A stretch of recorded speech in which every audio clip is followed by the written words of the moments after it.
In this video, I will show you how to fix Steam if it's stuck in an endless update loop. First, completely close Steam. Press Ctrl plus Shift plus Escape to open Task Manager. Find Steam in the list. Right-click it and select End Task. Make sure all Steam processes are closed. Then try opening Steam again. If the issue continues, right-click Steam and select Run as administrator. This can resolve permission issues that prevent Steam from finishing its update.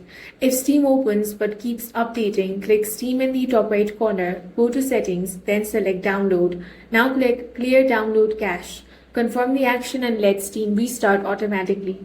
If the loop persists, open File Explorer and go to Program Files. Then select Steam, then select Steam Apps. Delete the downloading folder, then relaunch Steam. Steam will recreate the folder and attempt the update again. If it doesn't work, go back to Program Files, then select Steam, locate the package folder and delete it. The next time Steam starts, it will download a fresh set of package file automatically. If you're still experiencing the issue, temporarily disable any antivirus or firewall software that may be blocking Steam, then try launching it again. That's all for this video. If you found it useful, make sure to hit the like button and subscribe for more videos like this.